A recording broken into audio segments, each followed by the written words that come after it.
Most dentists don't fail because they're bad at dentistry. They struggle because their business plan looked good on paper, but it didn't match reality. And today, I want to walk you through the biggest mistakes I see new owners make when planning their first dental clinic and how to avoid them. Hi, I'm Dr. David Park, and I help multiple dental associates become owner dentists by building dental offices for them, and not only help them build it, but help them succeed by giving them full support. This is what we do at Clear Lakes Dental. Now, let me say something important before we start. A business plan isn't about predicting the future perfectly. It's about preparing for reality, and the reality is most new owners are overly optimistic in the beginning, and that's normal.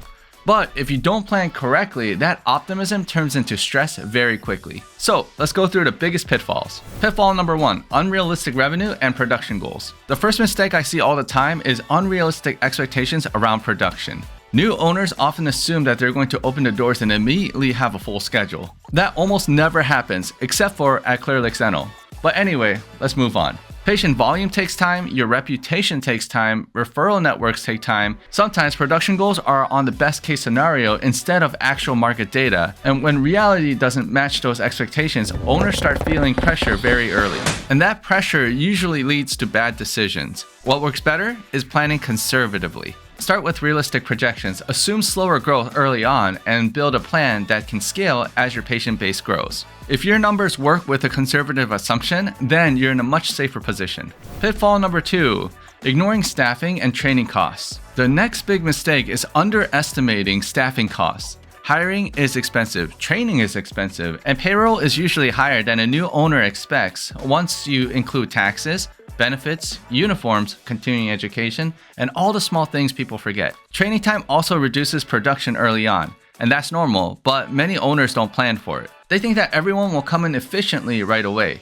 But the reality is that you're building a team culture and systems from scratch. If staffing budgets are too tight, then turnover goes up and stress goes up, and you end up spending more money fixing the problems later. Investing in training early feels slower, but it prevents the expensive operational issues down the road. Pitfall number 3, not planning for marketing and patient acquisition. Another common assumption is if I open, patients will come.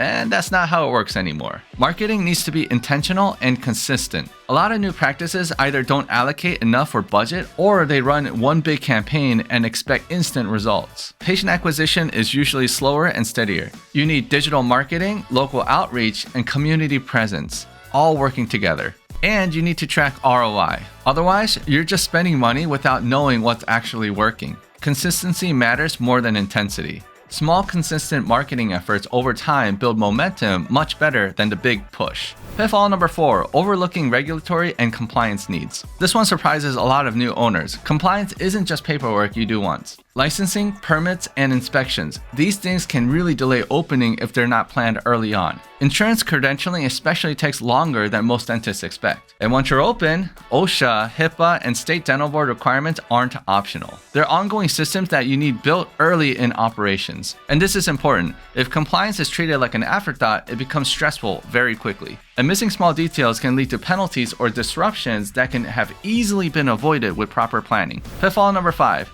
not accounting for cash flow and contingencies. This is probably the biggest lesson for new owners. Profitability and cash flow are not the same thing. You can produce a lot and still feel financially stressed. Insurance reimbursements create delays between treatment and payment. Unexpected expenses always show up, like equipment repairs, construction delays, things you didn't even plan for. And guess what? That's normal.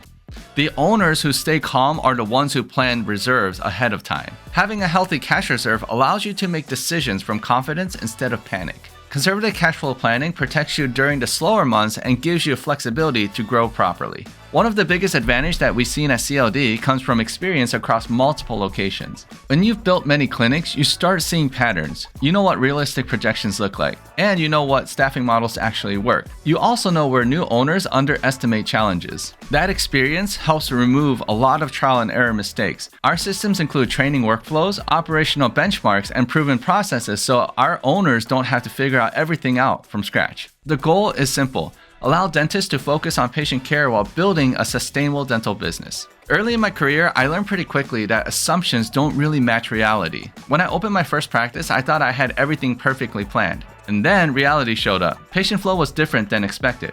Staffing took a little bit longer to stabilize, and certain expenses just randomly showed up that I didn't even account for. And that experience taught me something very important. Trying to predict perfection doesn't really work. What matters is having a system and flexibility so you can adapt. Experience helped me avoid repeating those same mistakes later, and that's a big reason why we built the support framework that we have today. At the end of the day, a strong business plan isn't about predicting exactly what will happen. It's about preparing what could happen. Avoiding these common mistakes can save you years of stress, financial pressure, and frustration. Start with realistic expectations and build flexibility into your plans. Also, learn from people who have already gone through the process. And with the right framework, ownership becomes a lot less scary and a lot more sustainable. Now that we know what to look for when creating a dental business plan, next we'll need to know what kind of loans are out there. So, watch this video to learn more.